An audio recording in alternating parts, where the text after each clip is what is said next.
Hi, I'm Monica Melpass here at the NASDAQ market site, and we are thrilled to welcome back CISO Global CEO and founder David Gemmett. Great to have you back with us. Thank you for having me. Yes, Did it. absolutely. For those who are uninitiated, and you should know about this, CISO Global is an AI-powered cybersecurity and information insurance innovation company. Mr. Gemmett founded it himself 35 years ago, and obviously has tremendous experience. This is your seventh company. I think you know what you're doing by now. I would hope so. All right. Can you describe for people what CISO does, why it's so important, how you started it? Yeah, actually, this is my seventh company, so we've been around for about 6.5 years. Um, I started it because of all these organizations. It was very fragmented in the cybersecurity space. You would have an MDR provider or a firewall, and a typical hospital has 65 different cyber vendors. Mm. So as some of the previous clients of mine, Fortune 500 companies, called me, C-levels, and say, I have this on my balance sheet. Can you help me understand it?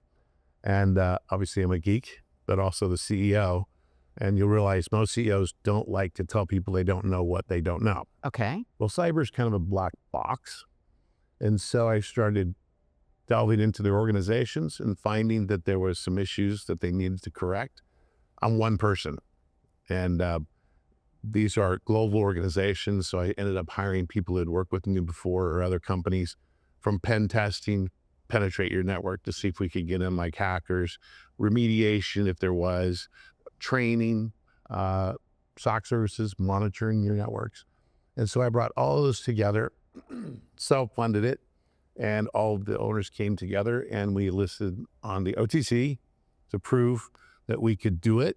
And then we bought 18 companies and then uplisted to NASDAQ itself. Wonderful. I would never go through OTC again, but it was a great experience to show Wall Street we could buy and integrate these highly complex cyber companies. And what a perfect time for this, because it used to be, as I've heard people describe in the industry, just sort of here and there, people trying to hack systems. Now, I believe it's gotten much darker and deeper. Malware, ransomware. Tell us the concerns you have about the extent of this problem. Well, I just did a podcast with the CEO of a data center last week. It's more complicated now. So last year alone, most people or the audience doesn't realize, if you Google it, Steve Morgan at Cybercrime Magazine published it, and so is everyone else, $10.5 trillion caused by cybercrime and destruction last year. Worldwide. Right. So how it gets more complex is AI is entering the mix. So LLMs, machine learning, we've been using that for quite some time. And that was the second phase of our company, is to create a proactive software. So when you get hacked, usually they call you. What our AI is effectively doing is looking at anomalous behavior, and that actually creates different malware softwares to look at that, because most of the hackers are lazy and they just recreate or reinvent the wheel with a new modern version. Well, it's even become worse with state actors. And when I say state actors, to help the audience understand, that's Russia, Iran, China. I mean, You're saying their governments are sponsoring people to hack, funding them to hack systems to gain information for free, in effect. Absolutely. I mean, and people say, well, if they're in our systems, which the head of the CIA and FBI said there are Chinese in our infrastructure today, that should scare people, which I'm surprised it's not all over the news. How do we eradicate them? How do we keep them from coming back in? And every person I talked to who is the C-level or the head of an energy organization said, why don't they just turn us off? I go, they could, but why not milk the cow instead of kill the cow? And we need each other as countries. Russia, China, Iran. Iran is the one that hacked President Trump. Right. It was called 313. Took all the information and put it out on the net. My goodness. So it's ongoing every day. This is so scary to contemplate. Really, it's deeper and wider than the layman or laywoman could ever know. So Absolutely. how do you help CEOs sleep at night knowing that that monster is out there? I know your company can foresee patterns and, in theory, most of the time prevent issues, but what else can you reassure them of? Right now, we can't reassure them much unless they become proactive. Training is a large part of what we do to help educate the C-levels, and having people who've built their networks, IT individuals who've been there for 20 years, don't want a second set of eyes coming in to say, hey, by the way, here's a problem. So they cover it up. A perfect example is a couple of weeks ago, an IT brought it up to a VP brought it up to EVP. It finally got to the C-level. By that time, the hackers have been there for 2 weeks, right? It's everybody's responsibility in all organizations to help combat this issue. Quickly. Right. Seconds count. So with another example of an organization, they had a hack, organization came in, tried to fix it, called us 24 hours later and said, you're my friend, can you help us? Minutes count. Within that 24 hours, they downloaded 1.2 gigabits of information. Oh. It was PII, PHI information that they were distributing on the network. So seconds count when you actually find that there's a problem. Absolutely. We'll talk more about that in a moment, but you've got a ringing endorsement from your own bank. Tell me about this wonderful injection of cash, but also as needed cash, $15 million, I understand, from B. Riley. Tell me more.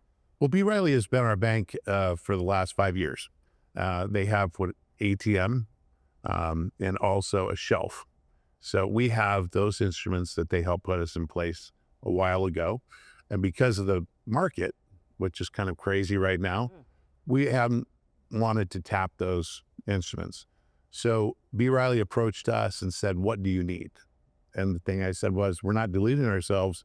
We're not taking any money because we're making money, we're growing, but we could use some marketing dollars. So very unusual, B. Riley raises money for other folks. They decided to take 15 million and put it into our organization.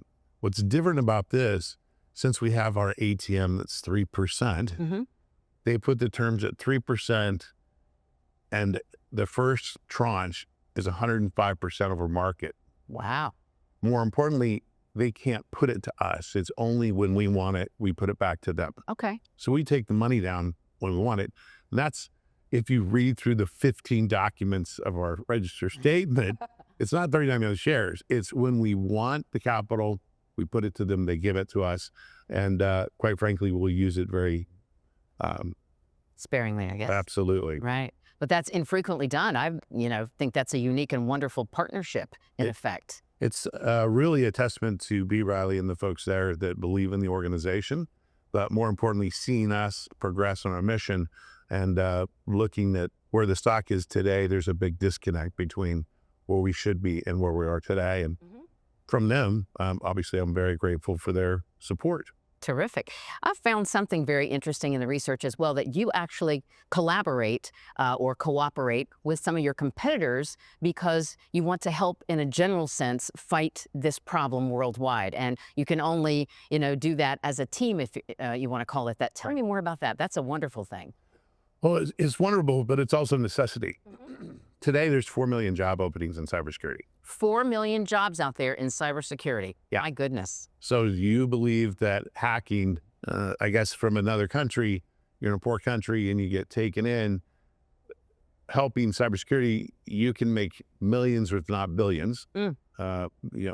16 billion disappeared into North Korea a month ago of crypto. Oh, my. So would you rather be a graduate of college and go hack, or become the police or the people who try to prevent that? Well, because there's so many widespread, software is really taking that position of proactively doing that, but there's not enough people. And so my frenemies, we call, are different organizations that have the same goal as we do, is to protect their clients and government agencies. And so when there's a lapse, we actually call them if we need somebody on the bench, or sometimes we collaborate together.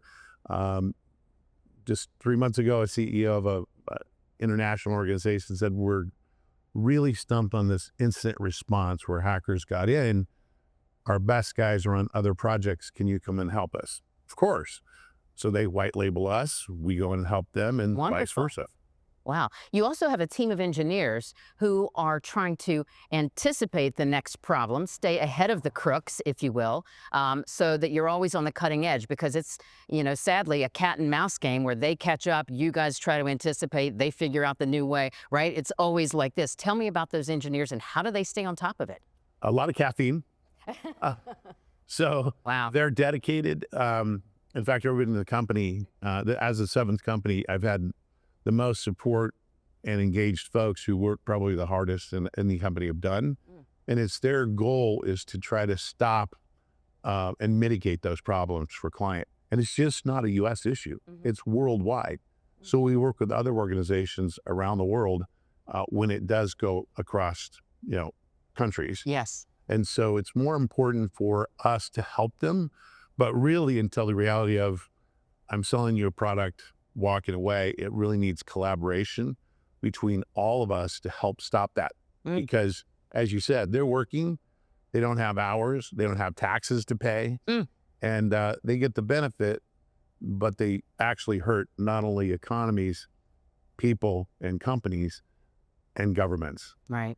And let's talk about the scale. The illegal cyber surfing that you're describing literally is so huge. From what I understand, it is the third largest GDP in the world. Tell me about that. That is just startling. That is because it's grown and grown and grown. AI has made it worse because now you have AI helping them understand algorithms. So first you have the US, then China, China. and then the crooks. The crooks. That just is incomprehensible. It's mind-boggling, How do you compete? right? You find innovative ways that you always see in the US to combat that.